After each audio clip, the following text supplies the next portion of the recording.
آج یہ آیات نازل کب ہوئی؟ قریباً 1450 سال گزر گئے، اس وقت قرآن نازل ہوا، اب اتنی صدیاں بیتی، آج ہم اس دور میں 21ویں صدی میں یہاں پر موجود ہیں۔ پہلے بھی کئی گزرے، ہمارے بعد بھی پتہ نہیں کتنے آئیں گے، لیکن جب ان باتوں کو آپ سنیں گے تو آپ کو یہی محسوس ہوگا کہ قرآن پاک مجھے مخاطب کر رہا ہے، قرآن پاک مجھے ایڈریس کر رہا ہے، اس لیے کہ جو خامیاں، جو خرابیاں سماج میں ہر دور کے اندر رہتی ہیں، خواہ زمانہ کتنا ہی تنزل کا شکار ہو جائے یا کتنا ہی زمانہ ایڈوانس ہو جائے، بنیادی طور پر انسانوں کی خواہشات، نفسیات کے مطابق جو خرابیاں پیدا ہوتی ہیں وہ اٹ سیلف ایسے ہی موجود رہتی ہیں، ان کا گراف اپ ڈاؤن ہوتا رہتا ہے۔ پہلے نمبر پر اسی سورہ مبارکہ کی آیت نمبر 6 فرمایا یا ایھا الذین آمنوا ان جاءکم فاسق بنبأ فتبینوا، اے ایمان والو، اگر کوئی بندہ تمہارے تک ایک خبر لے کے آتا ہے، ایک نیوز لے کر آتا ہے، تو تمہارے بارے میں فلاں نے یہ کہہ دیا، فلاں جگہ یہ ہو گیا، فلاں بندے کو یہ ہو گیا، فرمایا اندھا دھند اس کی بات سن کے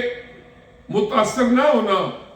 یا اس کے مطابق فوراً ریئیکشن کے لیے تیار نہ ہو جانا، فتبینوا، پس اس کی پہلے تحقیق کر لیا کرو۔ کیوں؟ ان تصیبوا قوما بجہالۃ، کہیں ایسا نہ ہو کہ نادانی میں تم کسی قوم کے اوپر چڑھ دوڑو، ان کے اوپر فوری طور پر ریئیکشن میں اٹیک کر دو، فتصبحوا علی ما فعلتم نادمین، پھر بعد میں تمہیں اپنے کیے پر شرمندگی ہو، پھر اس شرمندگی کا کوئی فائدہ نہیں ہو۔ جل گیا جب کھیت میںہ برسا تو پھر کس کام۔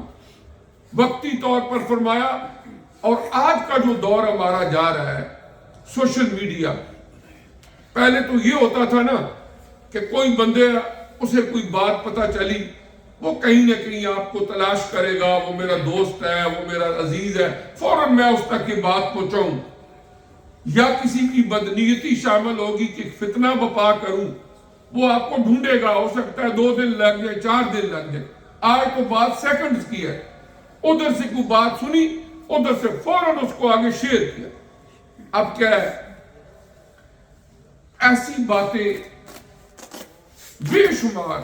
انگنت ہم تک پہنچتی ہیں، فلاں کو یہ ہو گیا، فلاں کو یہ ہو گیا۔ شریف النفس لوگوں کے اوپر جھوٹے الزامات لگا کے اس کو وائرل کر دیا جائے۔ اب لوگ آگے بغیر سوچے سمجھے، بغیر اس بات کو دیکھے کہ آیا یہ بات مصدقہ ہے یا نہیں، سرٹیفائیڈ ہے یا نہیں، یہ نہیں دیکھتے، بس برائی ہو صحیح، اس کو آگے وائرل ملینز لوگ جو ہے وہ دیکھتے ہیں۔ اچھی بات اگر قرآن کی آیت بھیج دی جائے، کوئی کسی بزرگ کا اچھا قول بھیج دیا جائے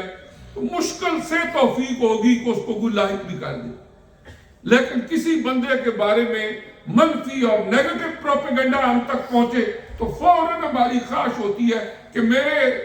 جو کانٹیکٹ لسٹ میں جتنے بندے ہیں ان سب کو میں فارورڈ کروں اور بتاؤں کہ یہ ہو گیا، وہ ہو گیا۔ ادھر سے وہ یہ کر رہا ہوتا ہے، پھر اللہ کے قرآن کی آیت کے موافق جب اس کے خلاف کر رہا ہوتا ہے تو پھر فرشتے اس کے گناہ بھی لکھ رہے ہوتے ہیں۔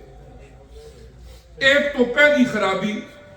یہ خاص موقع پر آیت کریمہ نازل ہوئی کہ نبی کریم علیہ السلام تک ایک پیغام پہنچا کہ فلاں قبیلے نے یہ کر دیا۔ اب اس کے بعد صحابہ کرام میں ایک اشتعال پیدا ہوا اور اللہ نے قرآن کی آیت نازل فرمائی کہ ایسا نہیں کرنا۔ وہ جو نیوز پہنچی تھی وہ بھی غلط تھی، یعنی ایک شخص تھے، وہ گئے زکوٰۃ کی کلیکشن کے لیے، وہ قبیلہ مسلمان تھا، وہ استقبال کے لیے باہر نکلے کہ حضور علیہ السلام کا ریپریزنٹیٹو آ رہے ہیں، ہم ان کا استقبال کریں، اور کسی زمانے میں ان کی آپس میں رنجش بھی رہی تھی،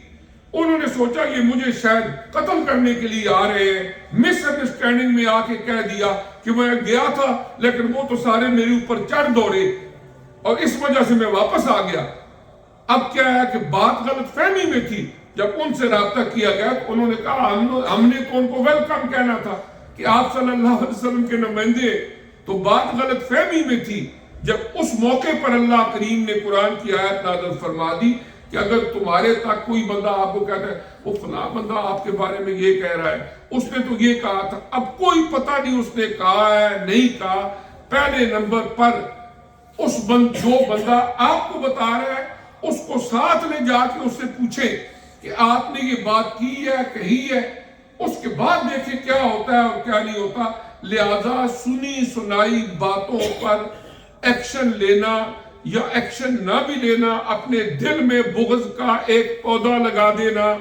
نفرت کا ایک بیج بو دینا، یہ بھی معاشرے کے اندر لڑائیاں جھگڑے فسادات بپا کرنے کا ایک سبب ہے۔ لیکن اللہ تبارک و تعالی نے اس سے منع فرما دیا، فرمایا کہ یہ کام تم نے نہیں کرنا۔